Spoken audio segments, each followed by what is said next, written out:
Hey, Rob. Hey, Kurt. Hey, right now this is a really nice view, I think, because I was always told to go to the stacks. Yep. Whenever you go to a college, a university, a hospital, always look for the stacks. Yeah. That's usually where your mechanical people are, Right. your boiler people, your chiller people. That's where they're at. Or the utility room, right? Like, Yeah, I mean, yeah, you yeah, got boiler, like behind us. What's behind us? Boilers. It's actually a boiler room. Boiler room. Yep.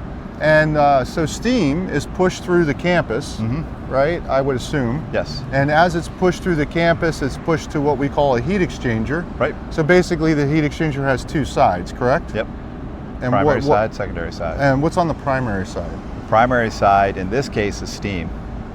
And then on the secondary side would be hot water. And that hot water, so inside that heat exchanger, for those that don't know, right, those two things don't touch. The steam doesn't touch the hot water. No. It's just transference of BTU Right. in that plates. Heat transfer. Heat transfer. Yeah. Great. So we're at a steam plant. We're looking at it. It's right here. What happens if a building were to lose the ability, say a steam line breaks in the ground? What do? Do we bring a boiler into that building? You can, but one thing we didn't talk about is where we are. We're actually at a university. We are. You're in right. New Jersey.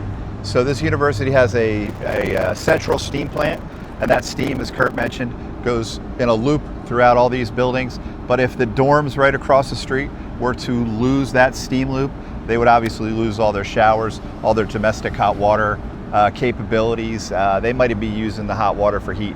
So what we could do, and this is why we're here, is roll a hydro heat in, bypass that breakage or that steam loss, Yeah. and give them what they need as far as domestic hot water or hydronic hot water. So go on the secondary side of the heat exchanger. Yes. Then. We wouldn't be the primary side. We'd go on the secondary side, loop, connect to it, have the Hydro Heat Pro provide the hot water for the building. Exactly. Fantastic. So what we do know is we're at a university. Look for the stacks, as Yep. you mentioned. Yep. And when you get to those stacks, go inside this building and meet those people in there, because those people are maintaining this, and those people will probably give you direction on whom, what, where, and how to talk to. Right. Right? Yeah, absolutely. Universities. Stop at universities, stop at hospitals, and what other facilities have them? Anybody that has a stack, institutions. Any kind of institution probably has some kind of central steam plant, Yeah. chiller plant, and they always have a stack. A little bit longer than usual, but we have to say that we have noticed that people are going away from steam and coming into the hydronic world. Correct. Right? Yep. So stay tuned on that, because we'll talk more down the road about the hydronic conversion. We'll see you. See ya.